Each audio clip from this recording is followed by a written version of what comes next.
Hello everyone, कैसे हैं आप सब। Welcome back wifi study with Nandini. Discuss करेंगे 4 अक्टूबर के करंट अफेयर, मॉर्निंग का थॉट, फिर अपनी क्लास और लास्ट में रिवीजन की क्लास जो हमने कल पढ़ा था। साथ में आज की क्लास में विशेष रूप से नोबेल पुरस्कार के बारे में चर्चा करेंगे जो भौतिकी के क्षेत्र में और चिकित्सा के क्षेत्र में दिया गया है। तो आइए स्टार्ट करते हैं। टेलीग्राम के लिंक पर जो भी कंटेंट है वो उपस्थित है इंग्लिश और हिंदी लैंग्वेजेस में पीडीएफ के फॉर्म में, तो आप पढ़ सकते हैं, नोट्स भी बना सकते हैं।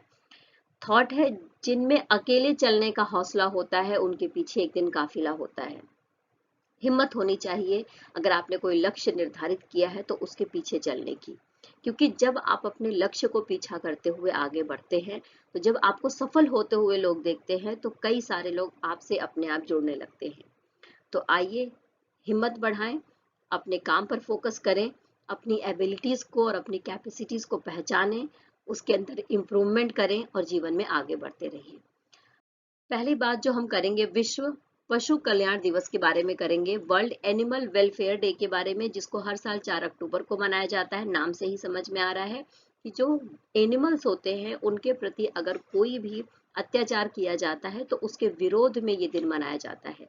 पशुओं के कल्याण को लेकर मनाया जाता है, क्योंकि जो पशु हैं, छोटा से छोटा एक बैक्टीरिया भी क्यों ना है, वो हमारे पारिस्थितिकी तंत्र के लिए, हमारे पर्यावरण के लिए बहुत इंपॉर्टेंट रोल अदा करता है। 2023 की थीम थी ग्रेट और small, love them all. Okay, आइए भारत के संदर्भ में पशु संरक्षण के बारे में बात करेंगे। तो एनिमल प्रोटेक्शन इन इंडिया के बारे में बात करते हुए मैं बता दूं कि 1960 में एक अधिनियम लागू किया गया इंडिया में, जिसका नाम था पशु क्रूरता निवारण अधिनियम। यानी कि अगर कोई भी जानवरों के प्रति अत्याचार करते हुए पाया जाता है तो इस अधिनियम के तहत उसको सजा दी जा सकती है। ओके, नेक्स्ट बात करेंगे विश्व अंतरिक्ष सप्ताह के बारे में, जो हर साल 4 से 10 अक्टूबर के बीच में मनाया जाता है। इस बात को याद रख लेना। संयुक्त राष्ट्र महासभा का जब 1999 में 6 दिसंबर को सम्मेलन हो रहा था तो उस समय ये डिसाइड किया गया था कि हर साल हमें एक विश्व अंतरिक्ष सप्ताह मनाना चाहिए, और इसको मनाना स्टार्ट कर दिया गया था सन 2000 से। ओके, इसके पीछे का कारण ये था कि जो आम जनता है, जो लोग हैं, वो अवेयरनेस उनके अंदर पैदा हो अंतरिक्ष को लेकर, साइंस को लेकर। ओके, आओ नेक्स्ट बात कर लेते हैं। पहला क्वेश्चन जो हमारे पास है वो है फिजियोलॉजी या मेडिसिन में 2023 का नोबेल पुरस्कार किसने जीता है। मोस्ट इंपॉर्टेंट क्वेश्चन है, मैं पहले बता दूं आपको, एग्जाम में पूछे जाने की संभावना 100% है इसकी। तो देखो, फिजियोलॉजी और मेडिसिन के क्षेत्र में ये जो 2023 का नोबेल पुरस्कार दिया गया है, अभी इनका नाम डिसाइड कर लिया गया है। ये जो प्राइज है इनको दिसंबर में दिया जाएगा, इस बात को ध्यान रखेंगे। तो कैटेलिना कारिको और ड्रू विस्मैन का नाम याद रखेंगे। हम सबको अच्छे से पता है कि कोविड से हम सब प्रभावित थे, और कोविड से निकालने में जो हमारी जो वैक्सीन थी उसने बहुत महत्वपूर्ण रोल अदा करा था।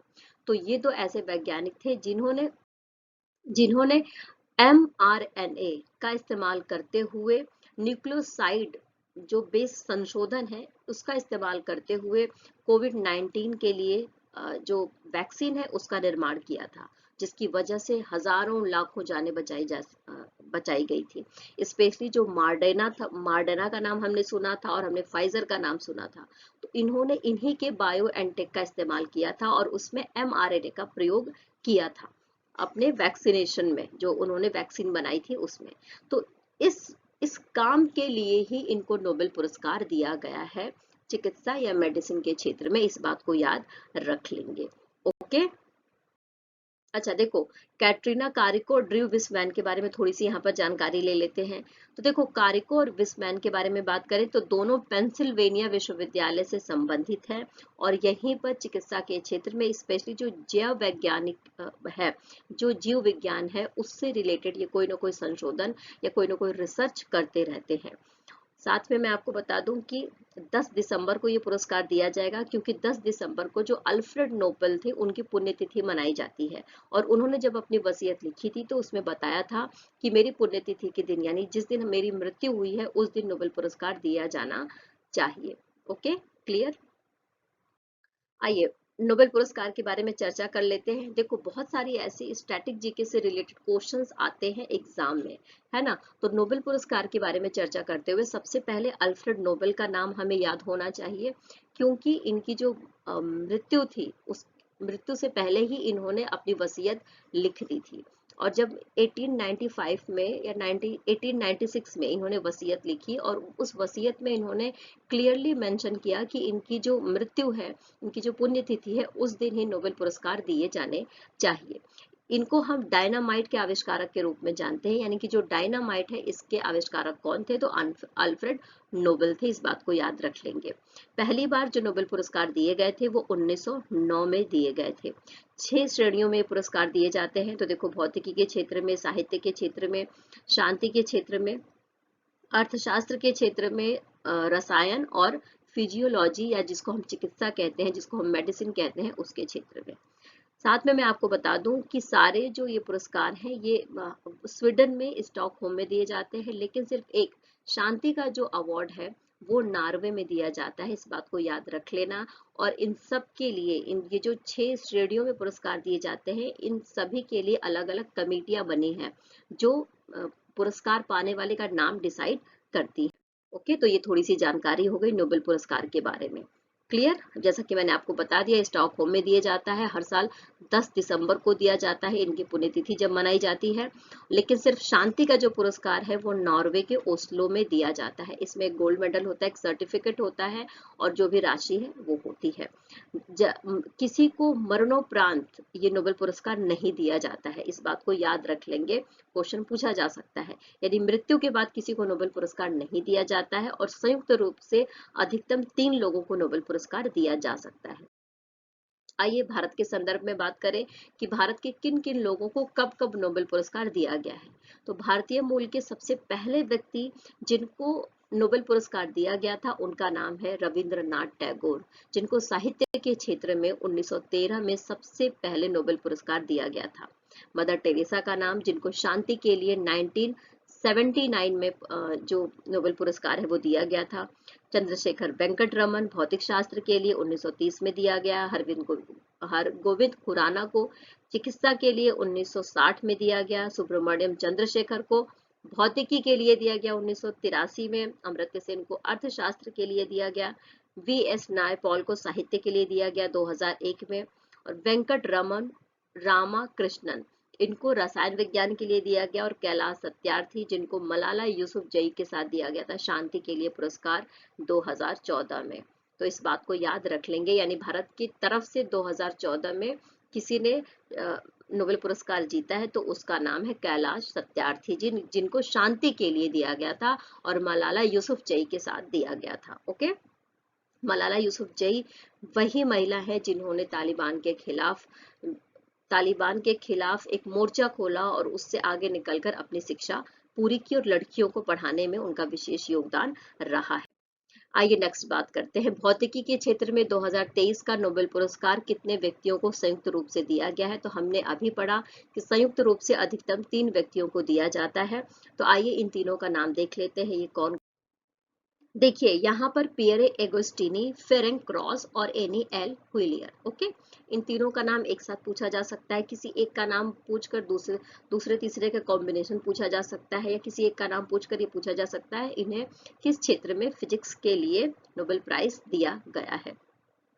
ओके, अच्छा, अब यहाँ पर हम ये समझने की कोशिश करेंगे कि इन्होंने ऐसा क्या काम किया जिसकी वजह से इनको नोबेल प्राइज दिया गया है फिजिक्स के लिए। हम सबको अच्छे से पता है कि कोई भी मैटर 3 चीजों से मिलकर बना होता है, इलेक्ट्रॉन है, प्रोटॉन है और न्यूट्रॉन है। ओके, तो इन्होंने स्पेशली इलेक्ट्रॉन का अध्ययन करने के लिए, इलेक्ट्रॉन गति करता रहता है ना, तो इसका अध्ययन करने के लिए इन्होंने ऑटो सेकेंड, प्रकाश के ऑटो सेकेंड प्लस उत्पन्न करने में जो प्रयोगी विधियां हैं उसका अध्ययन किया। यानी कि for experimental methods of generating attosecond pulses of light to study electron dynamics in matter. Matter में जो इलेक्ट्रॉन जो मूव करता है उसको ऑटो सेकेंड प्लस के माध्यम से, जो प्रकाश की एक तरीके से कहते हैं, प्रकाश की काउंटिंग है एक तरीके से, उसके माध्यम से इमेज को कैप्चर किया जा सकता है। तो ये जो आश्चर्यजनक रूप से इन्होंने जो काम किया है, इस विषय के लिए ही इनको नोबेल प्राइज दिया जाएगा, इस बात को याद रख लेंगे। अब इससे क्या होगा, अब ये जो प्रकाश प्लस है जिसको ऑटो सेकेंड हम कह रहे हैं, इसका उपयोग करके जो परमाणु है या फिर जो मॉलिक्यूल्स होते हैं, है ना, उनके अंदर जो भी प्रक्रियाएं हो रही हैं उसकी इमेज कैप्चर की जा सकती है।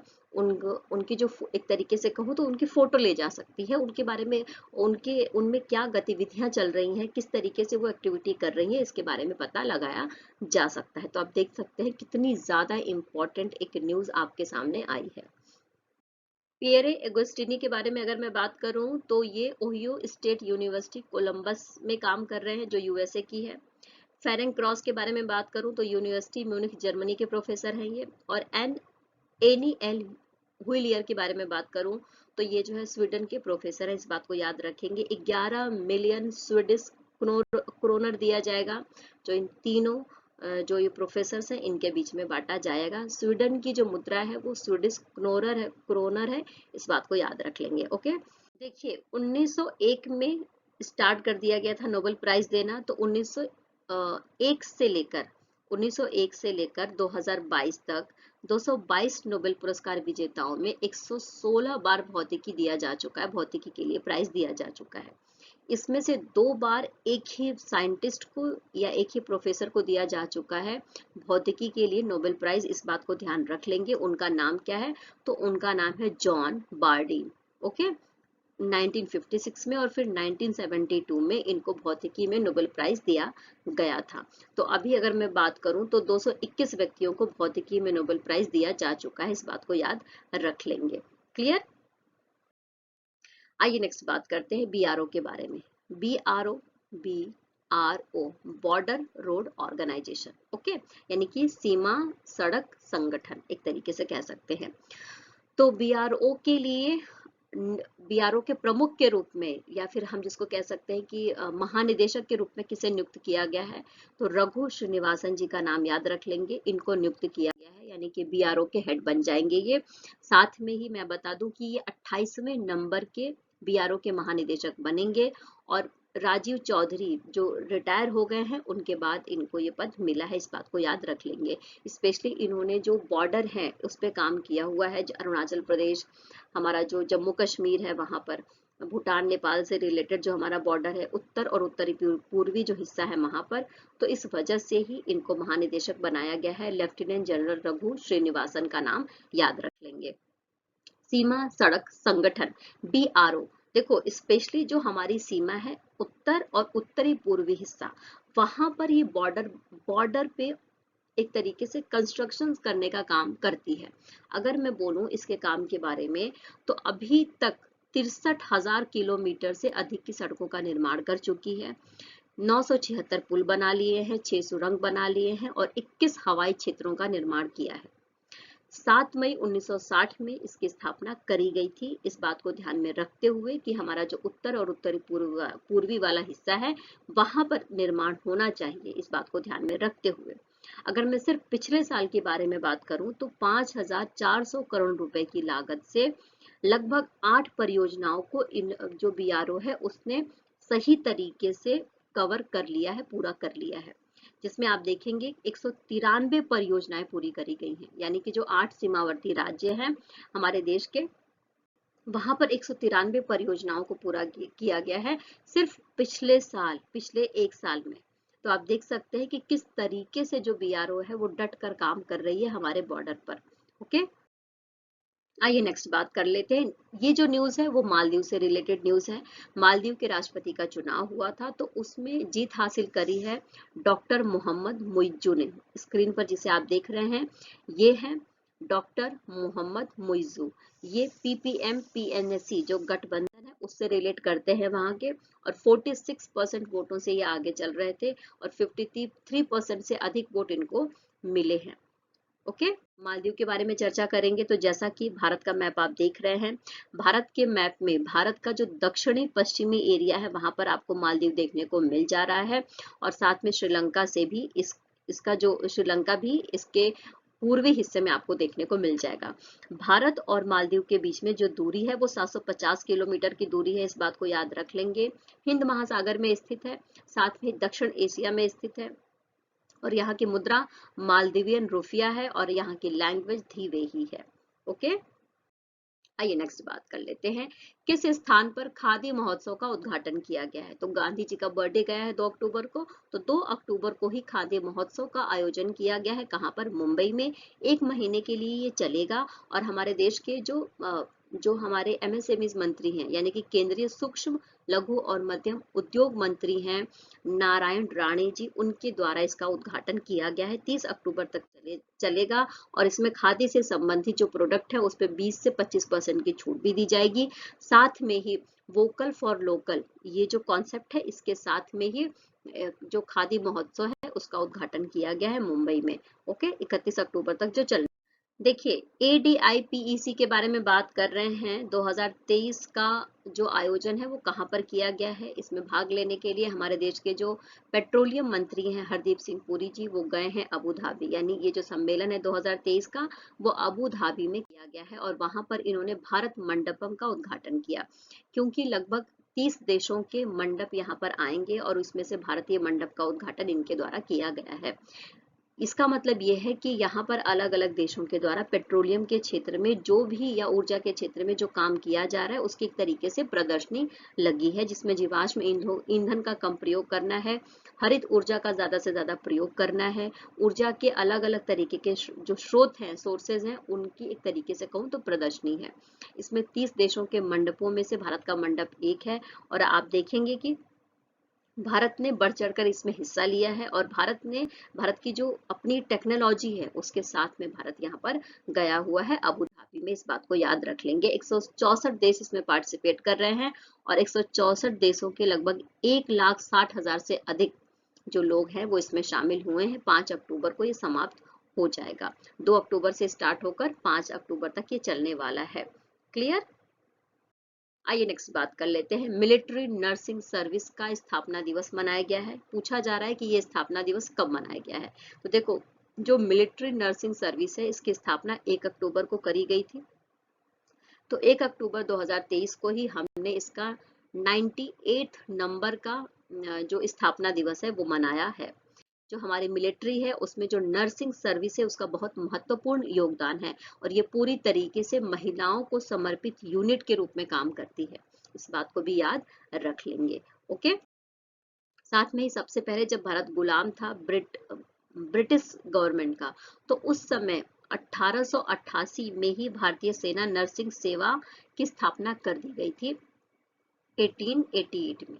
लेकिन ऑफिशियली तरीके से 1926 में 1 अक्टूबर के दिन स्थायी नर्सिंग सर्विस की स्थापना कर दी गई थी। इसीलिए 1926 से लेकर 2023 तक की जब हम गणना करते हैं तो हम देखते हैं कि अभी 98 नंबर का मिलिट्री नर्सिंग सर्विस जो स्थापना दिवस है उसके हो चुके हैं। ओके, आइए नेक्स्ट बात कर लेते हैं, भारत के पहले सोलर रूफ साइक्लिंग ट्रैक हल्थवे जिसका नाम रखा गया है उसका उद्घाटन कहाँ पर किया गया है। तो देखो, जिसको आप देख रहे हो ये हल्थवे है, ये सोलर रूफ साइक्लिंग ट्रैक है। आप इसमें देखेंगे तो 16,000 सोलर पैनल लगाए गए हैं और जिससे 16 जो हमारा मेगावाट बिजली है में 16 मेगावाट जो ऊर्जा है वो उत्पन्न होती है। इसका उद्घाटन किया गया है तेलंगाना की राजधानी हैदराबाद में। और देखो, तेलंगाना के जो शहरी विकास मंत्री हैं जिनका नाम है तारक रामा राव, इनके द्वारा इसका उद्घाटन किया गया। इसकी लंबाई आप देखोगे तो 23 किलोमीटर की लंबाई है और इस सोलर पैनल के ऊपर अगर कोई साइकिल चला रहा है तो उसके लिए सारी व्यवस्थाएं भी करी गई हैं, जैसे कि प्राथमिक उपचार के लिए पानी की व्यवस्था, शौचालय की व्यवस्था, ये सारी व्यवस्थाएं आपको ऊपर देखने को मिल जाएंगी। 16,000 सौर पैनल लगाए गए हैं और 16 मेगावाट की जो बिजली है वो उत्पन्न होती है। ठीक है, और पूरी दुनिया का ये दूसरा सोलर रूफ है, इस बात को भी याद रख लेंगे, और भारत का पहला सोलर रूफ है साइक्लिंग के लिए। नौसेना स्टाफ के उप प्रमुख के रूप में किसने कार्यभार संभाला है, यानी कि नौसेना के जो उप प्रमुख है उसके रूप में कार्यभार संभाला गया है तरुण सोबती के द्वारा। तरुण सोबती के बारे में यहाँ पर चर्चा कर देखिए, वाइस एडमिरल तरुण सोबती ने 1 अक्टूबर को अपना जो कार्यभार है वो संभाल लिया है। इसके पहले जो वाइस एडमिरल थे जिनका नाम था संजय महेंद्रू, उनकी जगह पर इनकी नियुक्ति हुई है, यानी कि उनका कार्यकाल पूरा हो गया था 30 सितंबर को ही, उसके बाद इन्होंने अपना कार्यकाल संभाल लिया है। इसके पहले जो तरुण सोबती जी थे वो आईएनएस निशंक, आईएनएस कोरा और आईएनएस कोलकाता पर काम कर चुके हैं। क्लियर? और इनको जो है राष्ट्रपति से विशिष्ट सेवा पदक और विशिष्ट सेवा 2020 में विशिष्ट सेवा पदक और 2022 में अति विशिष्ट सेवा पदक भी मिल चुका है, इस बात को भी ध्यान रख लेंगे। आइए नेक्स्ट बात कर लेते हैं। भारत के बाहर बी.आर. अम्बेडकर जी की सबसे बड़ी प्रतिमा कहाँ पर बनाई जाएगी, इसके बारे में पूछा जा रहा है। तो ये बनाई जाएगी अमेरिका के मैक्सिको में। ओके, जो अमेरिका का मैक्सिको का जो मेरीलैंड है वहां पर ये प्रतिमा बनाई जाएगी और 14 अक्टूबर को इसका अनावरण कर दिया जाएगा। ये प्रतिमा उसी व्यक्ति के द्वारा बनाई गई है जिसके द्वारा सरदार वल्लभ भाई पटेल की प्रतिमा बनाई गई है, यानी कि राम सुतारा। राम सुतारा का नाम जरूर याद रख लेना। राम सुतार के द्वारा ही इसको बनाया गया है। 19 फुट की ये प्रतिमा है और इसका नाम दिया गया है समानता की प्रतिमा। ओके, 13 एकड़ की जमीन पर आपको बी.आर. अम्बेडकर जी की 9 फुट की समानता का प्रतीक के रूप में जो मूर्ति है वो देखने को मिल जाएगी मैक्सिको के मैरीलैंड में, जो अमेरिका में स्थित है। 14 अक्टूबर को इसका अनावरण कर। डॉक्टर भीमराव रामजी अंबेडकर 1891 में दलित परिवार में इनका जन्म होता है। जन्म के बाद से ही जब जो ये परिस्थितियां देखते हैं कि दलित वर्ग के खिलाफ किस तरीके से जो समाज में कुरीतियां थी फैली हुई थी, किस तरीके से उनके खिलाफ जो भी विचार थे वो फैले हुए थे, कैसा व्यवहार किया जाता है, उससे बहुत ज्यादा प्रभावित थे ये। इसीलिए इन्होंने पढ़ाई करी और दलित वर्ग को उठाने में भारत में इनका महत्वपूर्ण योगदान रहा है। इनकी मृत्यु होती है 1956 में, इस बात को याद रख लेंगे। जब भारत आजाद होता है 1947 में, तो भारत के पहले कानून और न्याय मंत्री के रूप में इन्होंने पद संभाला था। इसके बाद भारत का जब संविधान बनाया जाता है तो जो प्रारूप समिति या जिसको मसौदा समिति कहते हैं, उसके अध्यक्ष के रूप में भी हम डॉक्टर भीमराव अंबेडकर जी को जानते हैं कि संविधान कैसा होना चाहिए। उन्होंने बहुत सारे संविधानों का अध्ययन किया, दूसरे दूसरे देशों का, और उसकी जो बातें भारत में ली जा सकती थी उन सभी को लेने की कोशिश करी। इसीलिए उनको समानता के लिए काम करने, न्याय को दिलाने के लिए काम करने के रूप में जाना जाता है। ओके, आइए रिवीजन कर लेते हैं जो कल पढ़ा फटाफट। तो विश्व प्रकृति दिवस हर साल 3 अक्टूबर को मनाया जाता है। ओके, नेक्स्ट बात करेंगे विश्व पर्यायवास दिवस, यानी जो वर्ल्ड हैबिटेट डे है वो कब मनाया जाता है। तो हर साल अक्टूबर का जो पहला सोमवार है उस दिन मनाया जाता है, इसलिए इस बार 2 अक्टूबर को मनाया गया है। ओके, त्रिस्तरीय पंचायती राज व्यवस्था के बारे में बात करें, जिसको पंडित जवाहरलाल नेहरू जी के द्वारा राजस्थान के जो नागौर जिला है वहां से लागू किया गया था 2 अक्टूबर 1959 को। इसलिए 2 अक्टूबर को ही त्रिस्तरीय पंचायती राज व्यवस्था का जो दिन है वो हम मनाते हैं। त्रिस्तरीय पंचायती राज व्यवस्था में 3 आपको लेवल देखने को मिलेंगे, ग्राम पंचायत, ब्लॉक स्तर और जिला पंचायत। ओके, जिला परिषद जिसको हम बोलते हैं। हमने हांगवू एशियाई खेलों के बारे में पढ़ा था, जो चीन के राष्ट्रपति के द्वारा 23 सितंबर को जिसका उद्घाटन कर दिया गया है। 8 अक्टूबर तक ये चलने वाला है। 19वां एशियाई गेम्स इसके बारे में बात कर लिया था हमने। और हमने ये भी बात करा था कि इसमें भारत के द्वारा 2018 में 570 सदस्यों की टीम भेजी गई थी, लेकिन अभी जो टीम भेजी गई है भारत के द्वारा उसमें आप देखेंगे तो 600 से अधिक आपको एथलीट देखने को मिल जाएंगे। देखो, वायु प्रदूषण से निपटने के लिए 15 सूत्रीय शीतकालीन कार्य योजना पेश की गई है। किस राज्य के द्वारा? दिल्ली, उत्तर प्रदेश, महाराष्ट्र, तमिलनाडु। तो दिल्ली के द्वारा पेश की गई है 15 सूत्रीय शीतकालीन योजना। उल्लकिया विलेज फूड पार्क किस राज्य में है? तो हमने पढ़ा था जो छत्तीसगढ़ है वहां पर उल्लकिया विलेज फूड पार्क बनाया गया है, जो छत्तीसगढ़ का पहला विलेज फूड पार्क है और भूपेश बघेल जी के द्वारा इसका उद्घाटन किया गया है। ई कैबिनेट प्रणाली लॉन्च करने वाला कौन से नंबर का राज्य बना है? त्रिपुरा। तो त्रिपुरा बना है चौथा राज्य, इस बात को याद रख लेंगे। सर्वश्रेष्ठ पर्यटन गांव 2023 का पुरस्कार किसे दिया गया है? तो देखो, जो हमारा मणिपुर है, मणिपुर का जो खासी डिस्ट्रिक्ट है वहां पर एक गांव है जिसका नाम है कोंगथोंग गांव। तो कोंगथोंग गांव को सर्वश्रेष्ठ पर्यटन गांव 2023 का पुरस्कार दिया गया है। तो इस सेशन में इतना ही। आई होप कि सारे क्वेश्चन आपने अच्छे से समझ लिया होगा। मेरी कोशिश रहती है कि सारे क्वेश्चन के जो आंसर हैं वो आपको अच्छे से समझ में आए, थीम आपको समझ में आए, जिससे कि आपको वो जो कब किसी भी फॉर्मेट में क्वेश्चन आए आप उसको कर सकें।